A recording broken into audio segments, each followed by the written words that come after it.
A paz do Senhor, meus irmãos, minhas irmãs, sejam muito bem-vindos ao nosso canal. É Tempo de Ensinar EBD, um canal exclusivo para os amantes da Escola Bíblica Dominical. Você aí do outro lado já me conhece, eu sou Adriano Ricobelo, sou presbítero da Assembleia de Deus aqui da cidade Franca, no interior de São Paulo. Também sou professor da Escola Bíblica Dominical.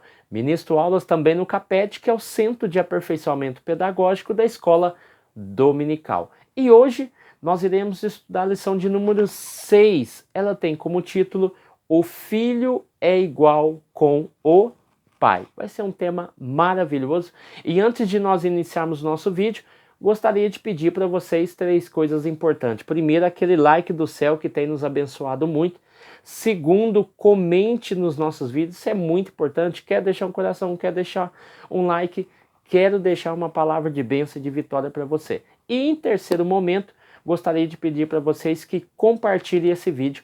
Isso é muito importante para o crescimento da obra e também do nosso canal. No YouTube Studio, nós vemos lá que há um grande número de compartilhamento e isso é muito bom para o nosso canal. Não se esqueça também que nós temos 3 revistas durante a semana. Nós temos a revista dos adultos e a revista dos jovens, que é ministrada por mim, e também a revista dos adolescentes, que é ministrada pela minha esposa, a psicóloga Daniele Ricobelo, ok? Então vamos lá, lição de número 6, o nosso texto áureo se encontra em Hebreus capítulo 1, versículo de número 8. Vai dizer assim, ó, mas do Filho diz, ó Deus, o teu trono subsiste pelos séculos dos séculos, cetro de equidade, é o cetro do teu reino. A verdade prática vai deixar já uma verdade, o próprio nome diz, verdade prática. Já deixa aí um ponto dizendo o seguinte, o termo teológico qual é? Filho de Deus. É título, vírgula. Sendo assim, a existência de Jesus é desde a eternidade junto com o Pai. Então nós vamos tratar essa questão que é muito importante. Leitura bíblica em classe, João 10, versículo 30 ao 38. Percebam que no versículo 30 há uma afirmação de Jesus. Eu e o Pai somos um. Após ele fazer essa afirmação, ele questiona os próprios judeus concernente às suas obras.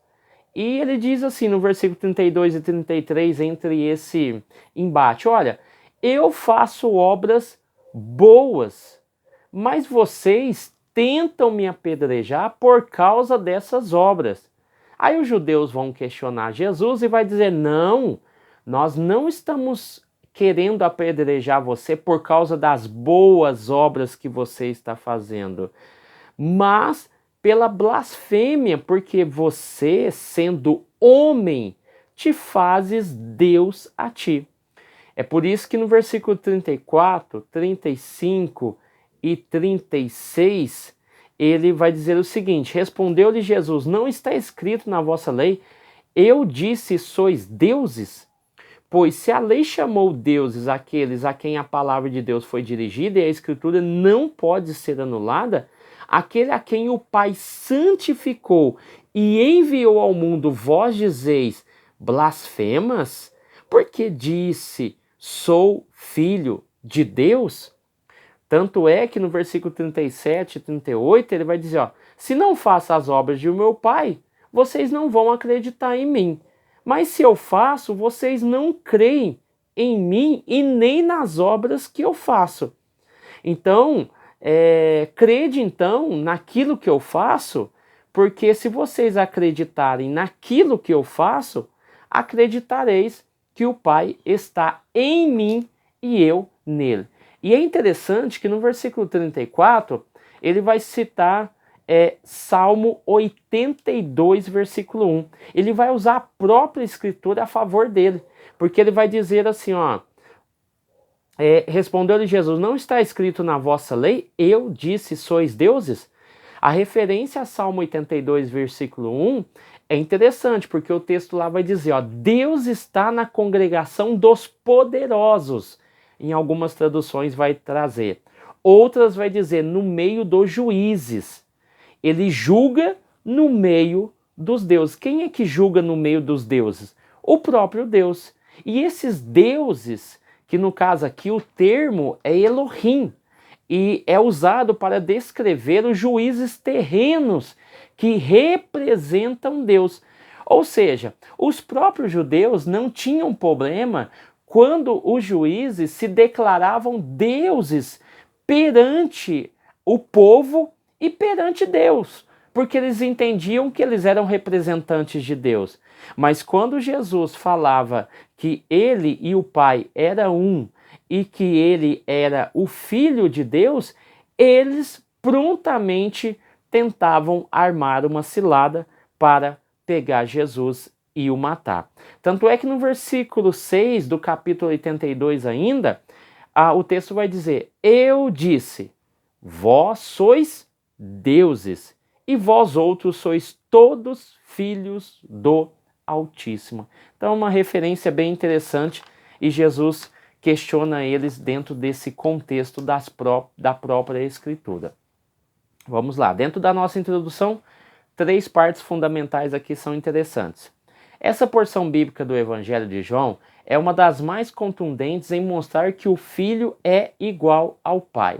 Nós já aprendemos em outras aulas concernente a essa questão o termo adotado no Concílio de Nicéia, homoousios, que é da mesma essência. Essa palavra só vai mudar se você acrescentar um i no meio dos dois os. Jesus, ele é o mesmo em condição, substância e poder.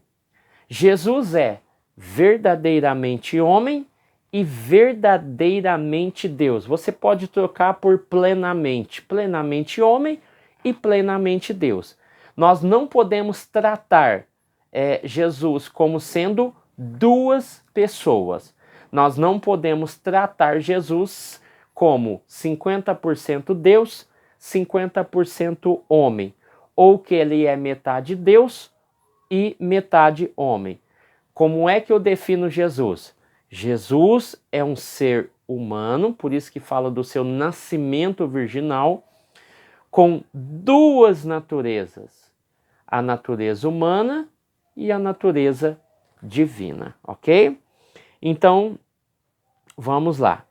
A ideia de filho. O conceito de filho no pensamento judaico implica a igualdade com o pai. Aqui, meus irmãos, eu até conversei com o nosso irmão Murilo de Alencar, muito amigo meu, tem um canal brilhante, né, com seus 300 mil inscritos lá. É um canal muito bom, você pode visitar lá, pode se inscrever, é uma bênção também. E eu até estava conversando com ele sobre esse capítulo, e esse capítulo ele não se encaixa dentro do tema ideia de filho. Eu vou até falar sobre ele, mas os irmãos vão perceber que ele não faz referência.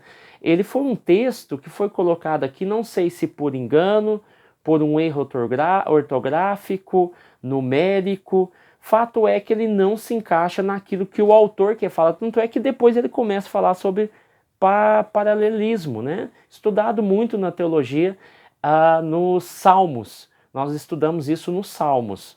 Então vamos lá, ó. Igualdade com o pai.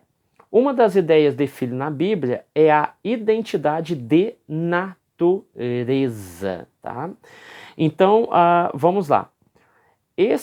Aí o autor vai dizer o seguinte, ó, isso pode ser visto no paralelismo poético do salmista, que é o homem mortal para que te lembres dele e o filho do homem para que o visites. Esse paralelismo, e ele coloca um termo aqui, ele é sinonímico, e você tem paralelismo sintético, antitético, climático, simbólico e analítico. Tudo isso você estuda nas aulas de teologias, quando você vai estudar a seção Salmos. Aí você vai entender isso. Eu vou te dar um exemplo aqui. Ele vai citar o Salmo 8, versículo de número 4.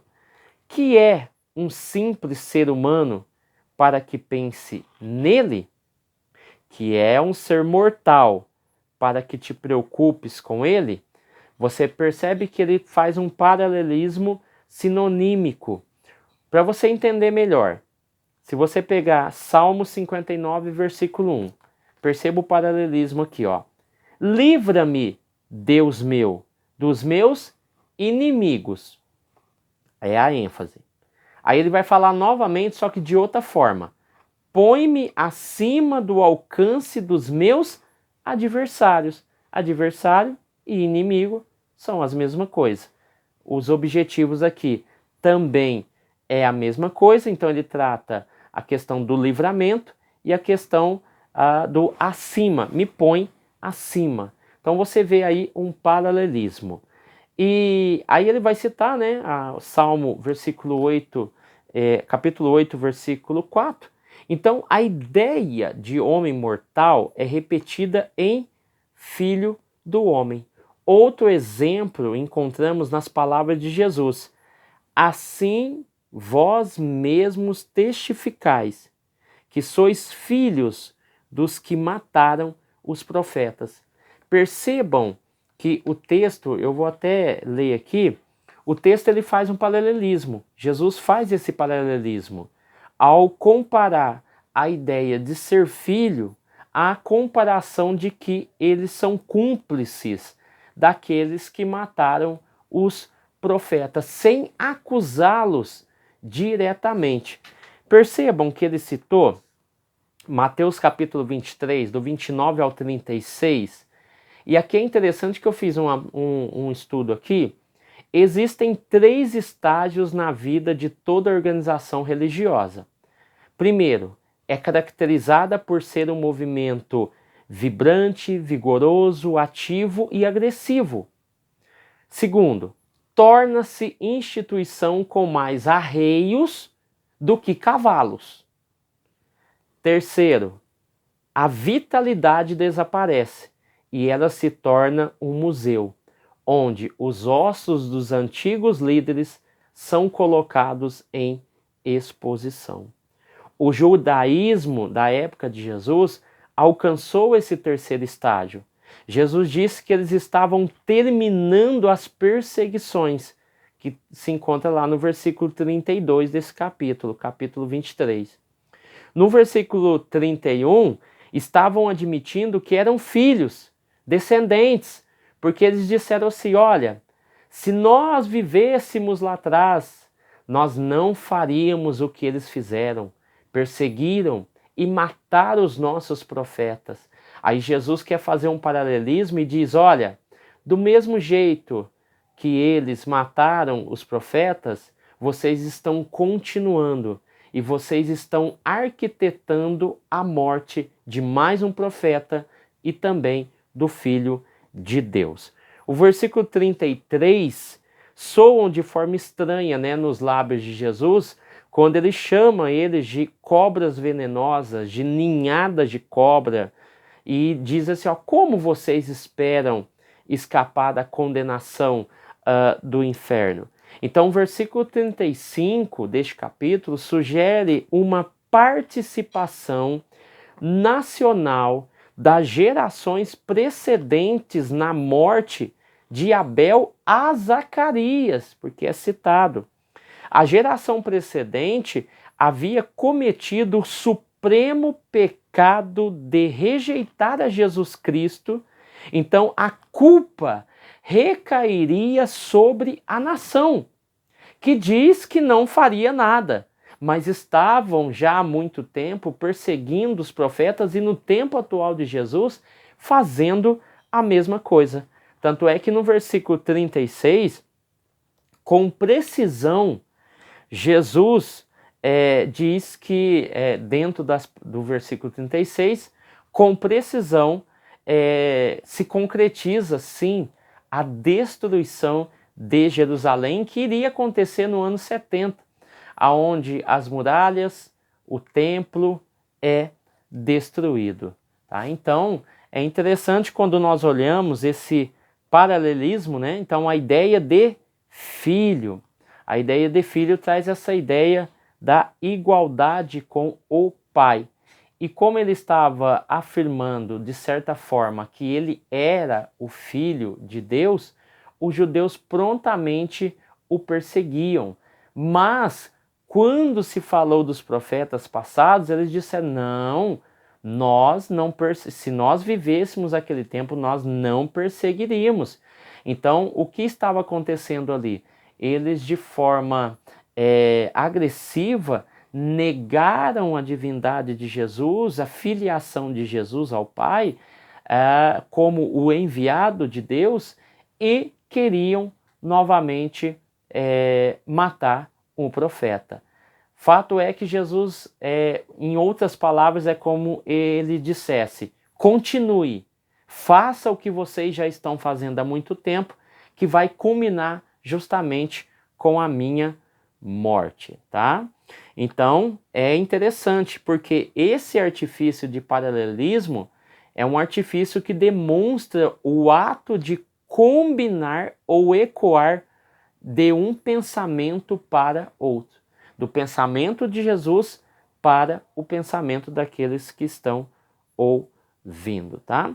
Então é importante que depois você vá lá, Mateus capítulo de número 23, do 29 ao 30, na verdade, ele começa lá no 29 ao 36, tá bom? Então vamos lá. Então nessa questão da filiação, da esperança, do Messias, do Filho de Deus, do Libertador, isso estava muito latente, tanto para os samaritanos, no exemplo da mulher samaritana, quando ela disse que estava esperando o Messias, e também para os judeus, isso era muito notório. Mas quando Jesus afirma que ele e o Pai é um, ele e o Pai são poderosos, podem perdoar, podem curar, isso não entra na cabeça dos judeus. Isso não entra na cabeça deles. Mesmo os milagres, até os próprios milagres, eles vão atribuir a Beelzebu, que é o senhor das moscas. Senhor das moscas, né? Porque a história diz que quando Beelzebu se manifestava em algum lugar, a primeira coisa que as pessoas ouviam era o zunido de moscas, como se o ambiente estivesse infestado de moscas. Então, por isso que Beelzebu é senhor das moscas, né? E atribuíam os milagres e tudo aquilo que ele fazia a Beelzebu, e que ele estava possuído por demônios, e que o demônio controlava ele, a certo ponto ele dizer, peraí, o Satanás ele não pode se dividir, ele não pode dividir o próprio reino, né? Então Jesus questiona eles muito nessa questão também, tá bom? Então vamos lá, o significado teológico indica igualdade de natureza, ou seja, mesma substância. Aí ele cita três versículos muito importantes que vale a pena você citar em sala de aula. João 8,42. Eu saí e vim de Deus. João 16,28. Saí do Pai e vim ao mundo outra vez. Deixo o mundo e vou para o Pai. João 5,17. Quando Jesus declarou, meu Pai trabalha até agora e eu trabalho também. Dizia que Deus era o seu próprio Pai, fazendo-se igual a Deus. João 5, versículo 18. Você vê sempre essa comparação direta com o Pai. Coisa que nenhum anjo, nenhum ser criado faz, né? O mais próximo que nós podemos chegar é quando o anjo Gabriel vai dizer que ele é o anjo que assiste diante de Deus, mas nunca na mesma posição, no mesmo pé de igualdade, tá? Então vamos lá. Aqui nessa questão de filhos, né?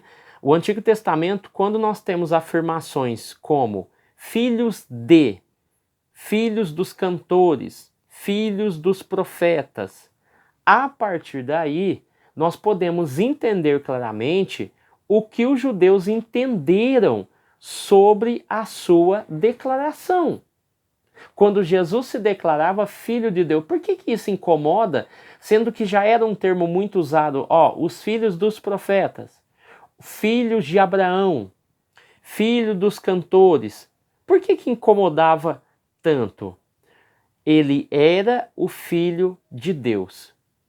Por que isso incomodava? Porque a forma que Jesus se apresentava, afirmando ser igual ou o próprio Deus, causava indignação nos judeus.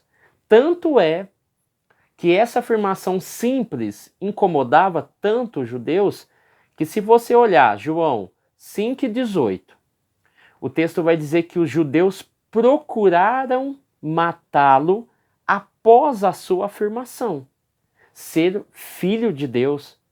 Mas como assim? Todo mundo usava essa expressão. Mas por que Jesus incomodava tanto?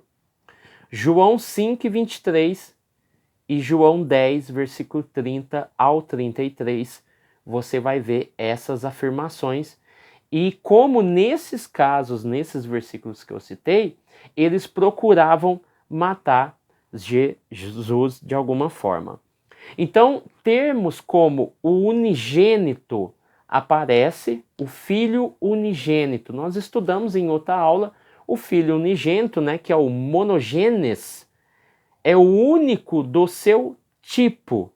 A raiz da palavra é genos e não genal. Vamos falar assim porque nós não temos a pronúncia correta, que é com 2 N, genal, que é procriar ou gerar. Então, quando fala o unigênito, não está falando de genal, que foi gerado, que houve procriação. Não. A palavra é geno, do mesmo sentido, do mesmo tipo.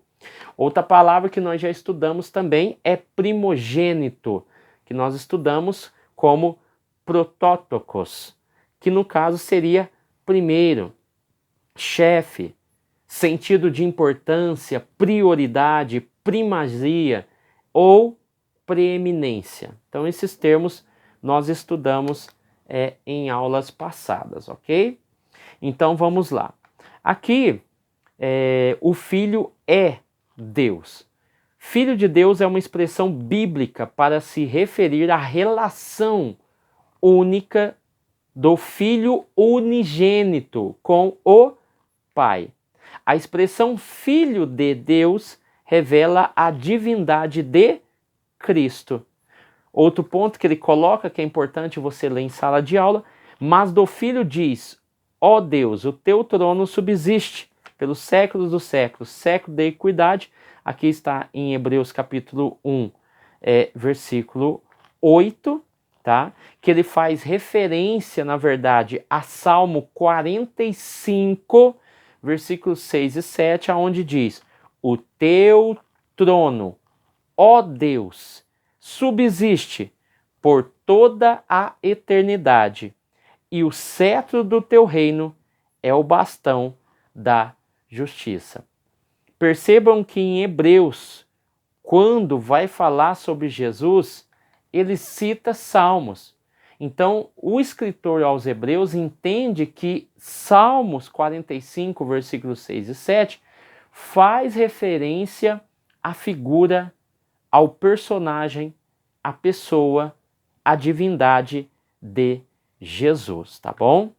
Então aqui, Jesus, quando nós falamos Jesus, designa a pessoa e a existência do Filho de Deus. Então, se nós falamos de Filho de Deus, é porque a existência do Filho de Deus está na pessoa, no ser humano Jesus. Então, Jesus Cristo, o Senhor, percebam, No campo da adoração e reverência, quando nós falamos Jesus Cristo, o Senhor, e quando a Bíblia apresenta Jesus Cristo, o Senhor, no campo da adoração e reverência, esse termo ele vai começar a aparecer justamente depois da ressurreição.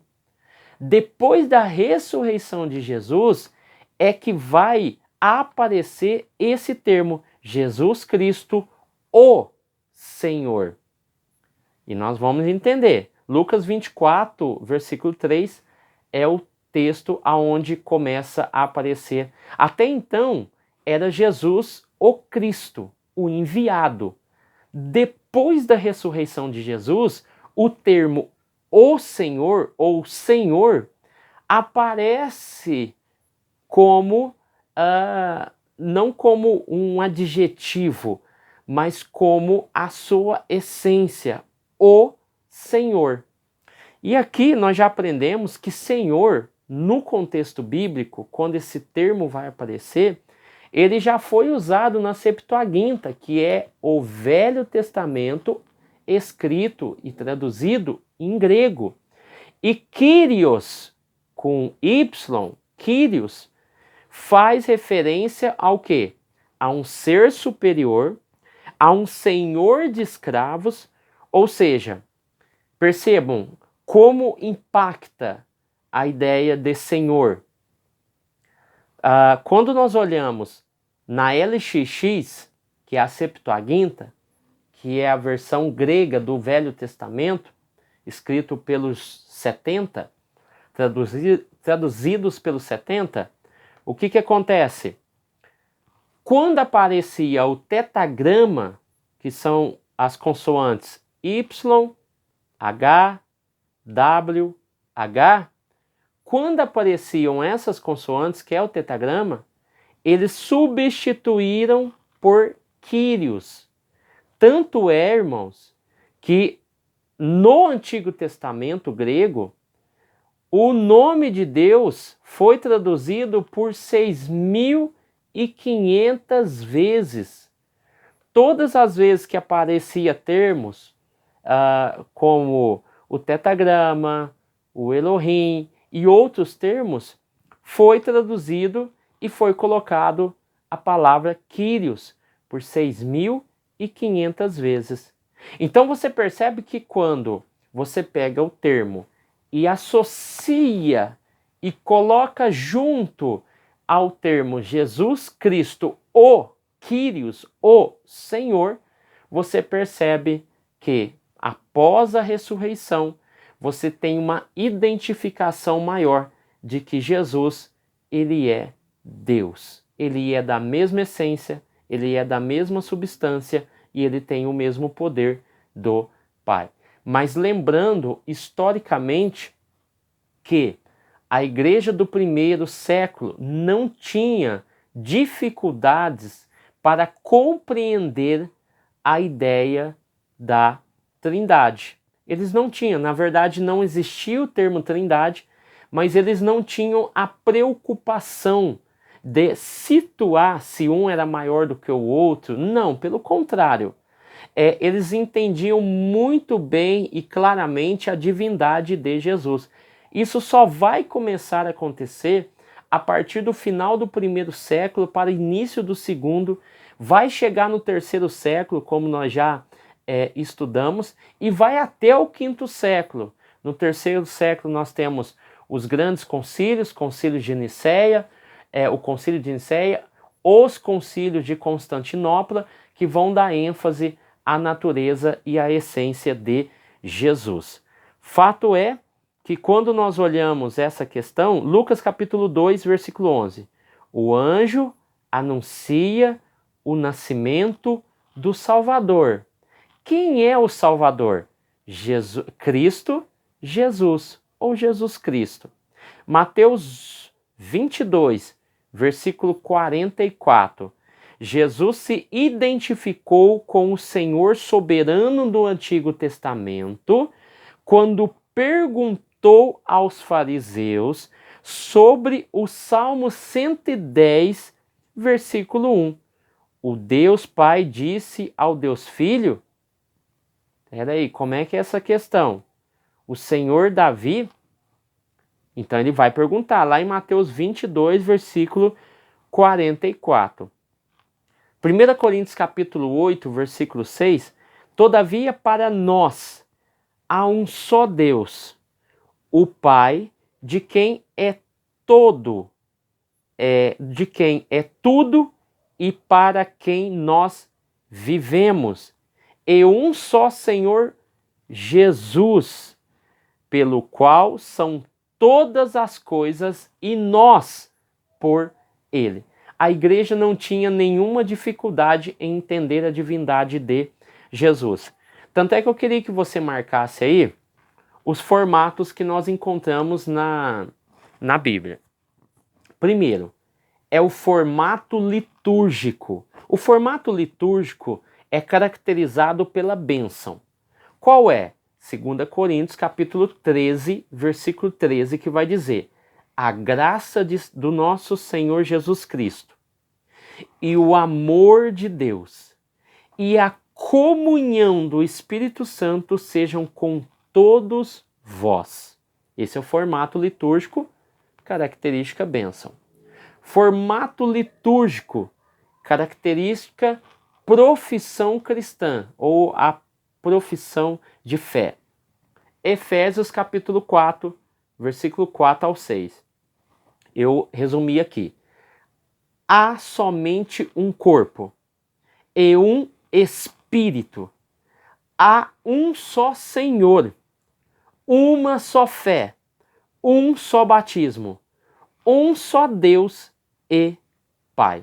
Esse é o formato litúrgico, que é a nossa profissão de fé. O formato litúrgico batismo, Mateus capítulo 28, versículo 19 ao 20, que vai dizer o seguinte: ide, portanto, fazei discípulos de todas as nações, batizando-os em nome do Pai e do Filho e do Espírito Santo. Se os três são um só, por que citar e por que falar em nome de três pessoas? Então nós podemos chegar à conclusão de que, se o unicismo existia, então quer dizer que nós fomos enganados, correto? Porque como é que eu vou batizar em nome de três, e nós tratamos como três hipóstases? Como é que nós vamos batizar em nome de três hipóstases, sendo que existe somente um Deus? Então eu não preciso batizar em nome dos três. Eu batizo no nome de um só. Então os irmãos percebam que a referência, tanto no formato litúrgico, bênção, profissão cristã e batismo, tratam da unidade, da trindade, ou seja, o Deus triuno, ok? Então vamos lá. Entendendo tudo isso, vamos para a próxima página. Tópico 2, a heresia do subordinacionismo. Orígenes.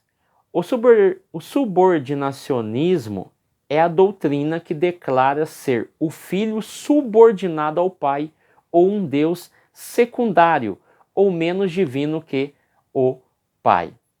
Os monarquistas dinâmicos ou adocionistas e os arianos são os principais representantes dessa heresia, mas Orígenes foi o seu principal mentor. A página, eu falei um pouco sobre isso na página 28, aonde nós tratamos sobre essa questão, né? Só para nós recapitularmos, né? Grande parte dos unicistas ou monarquinistas de Deus entendem Deus como um ser unipessoal e não como três hipóstases unidas em um ser. A definição de modalismo ou monarquianismo modalista, unicismo ou sabelianismo, diz que Pai, Filho e Espírito Santo são três máscaras utilizadas pela mesma pessoa divina, em diferentes ocasiões para diferentes propósitos. Então Jesus é a única pessoa divina, tá? Nós estudamos lá sobre o Patripassionistas, né? Que vai dizer que Deus morreu na cruz. Então Pai, Filho e Espírito Santo foram sucessivas revelações da pessoa divina em ordem cronológica. E só para recapitularmos, o docetismo dizia que o batismo de Jesus foi o momento da sua adoção como Filho de Deus. O arianismo vai dizer que apenas o Pai é Deus, o Filho e o Espírito Santo são considerados criatura. Lá nós citamos que Noeto dizia que Cristo era o próprio Pai. Praxeas, né, foi o primeiro teólogo cristão a tentar explicar a Trindade, mas ele usava o modalismo, ou seja, uma identidade só. E nós falamos sobre Sabélio, que dizia que o Pai, o Filho e o Espírito Santo era uma única pessoa, tá? Então nós recapitulamos lá. Então, o que nós podemos passar para os nossos alunos? Porque a grande questão aqui Jesus, ele foi subordinado ao Pai somente quando ele estava na terra, ou a sua subordinação ela é eterna? Porque se a subordinação de Jesus é eterna, quer dizer que nós não podemos acreditar na Trindade como sendo igualitária, ok? Sim, seria hierárquica, há uma posição, ou seja, Deus Pai, Deus Filho e Deus Espírito Santo. Então estou falando de uma hierarquia, sendo que nós acreditamos que ela é uma trindade igualitária. No caso aqui, o subordinacionismo, nós, pentecostais, acreditamos que Jesus foi subordinado ao Pai somente quando ele estava em forma humana. Tanto é que a dependência concernente ao Espírito Santo e ao Pai, ao ponto dele se sentir desamparado pelo Pai na cruz do Calvário.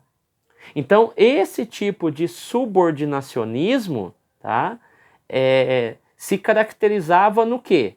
Na sua função, na sua autoridade, não tirando a sua essência ou natureza que Jesus tinha, mas era subordinado.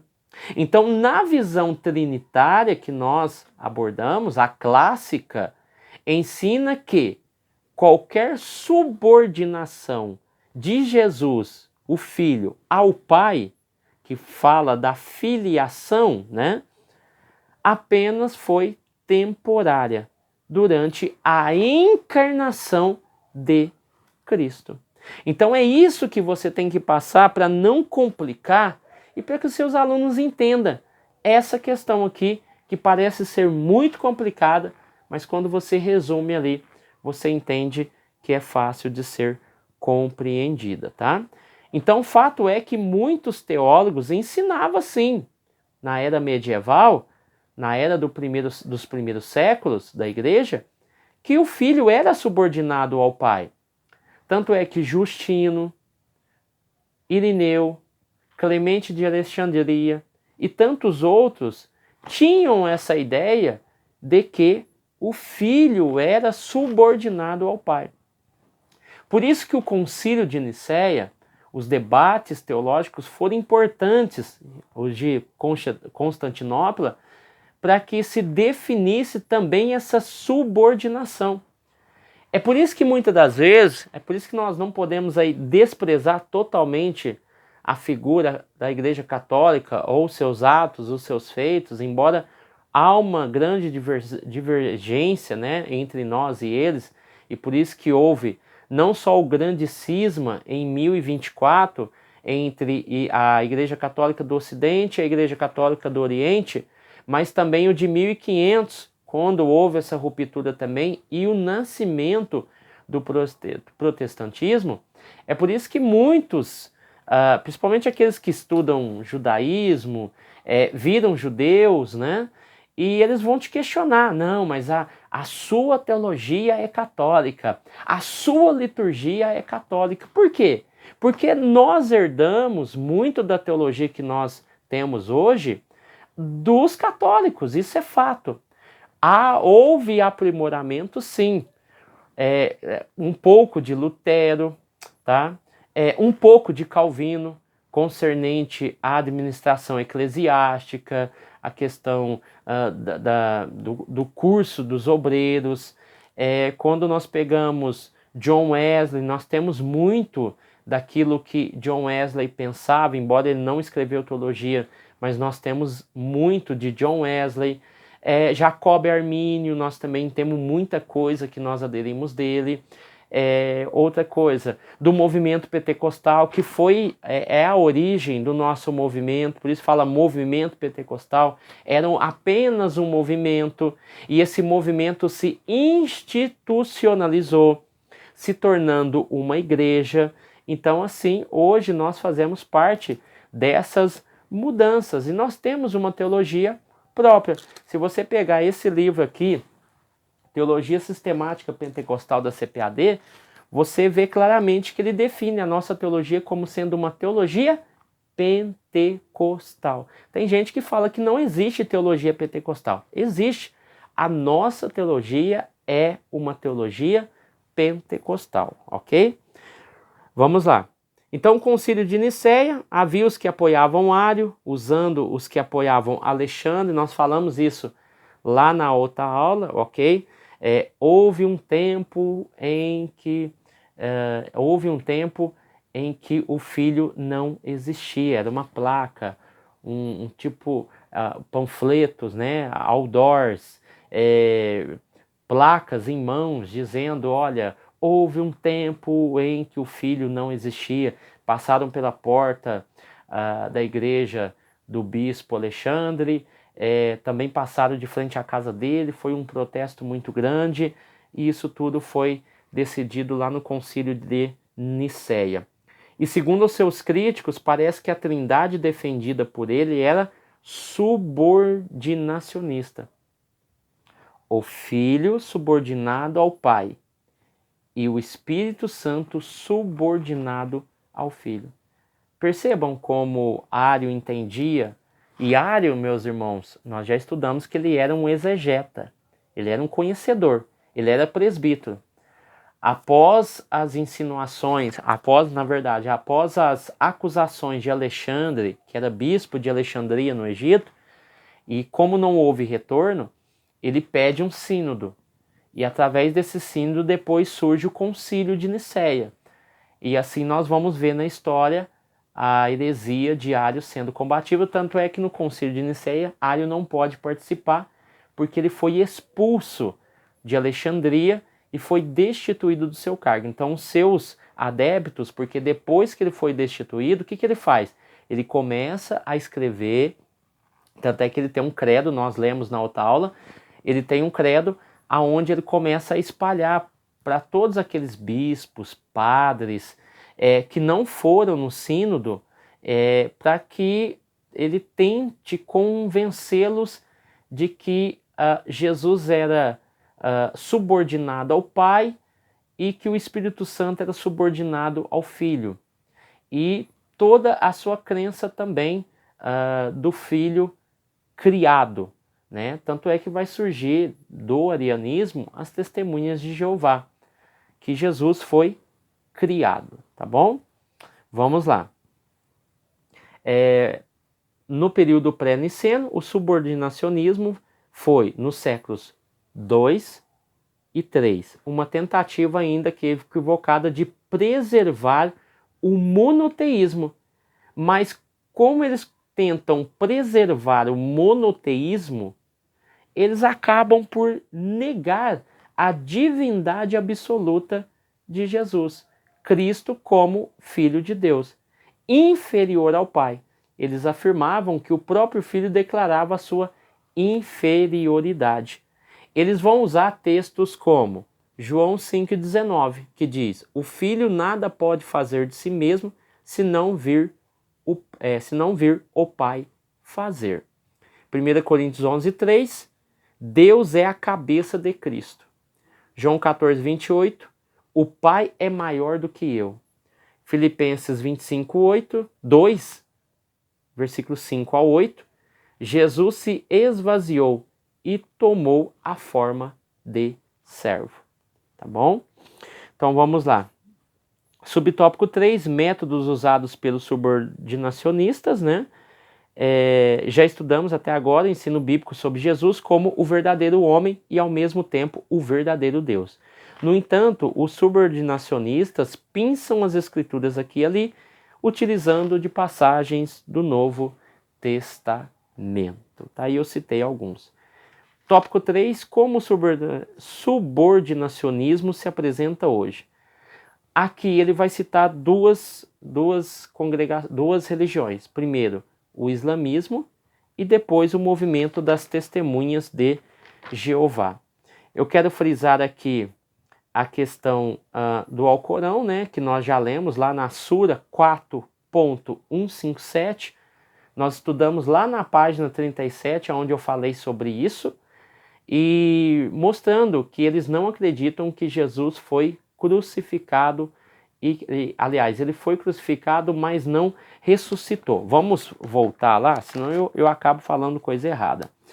Alcorão 4.157. E por dizerem, matamos o Messias, Jesus, filho de Maria, o mensageiro de Deus, embora não sendo, na realidade, certo que o mataram, nem o crucificaram, senão que isso lhes foi simulado. E aqueles que discordam quanto a isso estão na dúvida, porque não possuem o conhecimento algum, abstraindo-se tão somente de conjecturas, porém o fato é que não o mataram. Então aqui, Alcorão, Sura 4.157, me corrijam se o termo não seria Sura, mas fato é que lá está escrito dessa forma. Então, quando nós olhamos para o contexto do islâmico, nós vamos ver que eles dão muita ênfase também a Maria, a mãe de Jesus, mais do que a mãe de Maomé. Só que na figura de Jesus eles consideram ele como um profeta. E o movimento das testemunhas de Jeová, nós já também falamos na outra aula sobre o seu fundador, Charles Russell, e também a história um pouco ali do contexto daquilo que eles creem, daquilo que eles acreditam, que Jesus, ele é o arcanjo Miguel, tanto é que a fundação das Testemunhas de Jeová e Adventistas dos Sétimo Dias ocorrem praticamente anos muito perto. Então eles abordam um pouco daquilo que os adventistas acreditam de que Jesus é o arcanjo Miguel. Então, para as Testemunhas de Jeová, o arcanjo Miguel é Jesus, que veio à Terra, morreu na cruz, mas essa morte, ela aniquilou somente o pecado de Adão, e para que você seja salvo, já que eles não acreditam que Jesus é Deus, e que Jesus é o arcanjo Miguel, e que a partir do momento em que ele subiu ao céu, ele voltou a ser arcanjo Miguel, você vai ser salvo se você ser testemunha de Jeová. Já que se você morrer, eles não acreditam no inferno, a alma vai simplesmente, o espírito, desaparecer. E que nós, após a morte, mesmo sendo testemunhas de Jeová, nós não estaremos em um estado consciente, mas sim em um estado inconsciente, tá? Então, e nós falamos também sobre a Bíblia das Testemunhas de Jeová, que embora eles coloquem que é extraído dos textos aramaico, grego e hebraico, há uma diferença, há uma discrepância muito grande. O que me chama atenção dentro da Bíblia deles é que não há menção dos seus autores, ou seja, a Torre de Vigia traduziu, ninguém sabe o nome, Ninguém sabe quem são os teólogos que trabalharam nisso, nessa tradução forçada, e hoje eles divulgam aí, tanto é que quando você olha o texto bíblico que fala sobre o verbo se fez carne, e o verbo estava com Deus, e o verbo era um Deus, você vê lá entre colchetes, e com D minúsculo. Então, para eles, aí o autor coloca uma questão interessante para a gente encerrar. Uma pergunta que você pode fazer. Jesus Cristo é uma divindade falsa ou verdadeira? Pergunta para eles. Se a resposta for positiva, elas são obrigadas a reconhecer a divindade de Jesus e a Trindade. Mas se a resposta dela foi negativa, elas estão admitindo que são seguidores de um Deus falso. Amém, meus irmãos? Então essa foi a aula de hoje. Graças a Deus terminamos ela.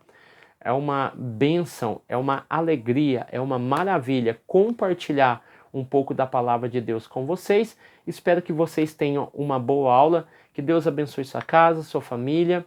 Fique com Deus e até o próximo vídeo, em nome de Jesus.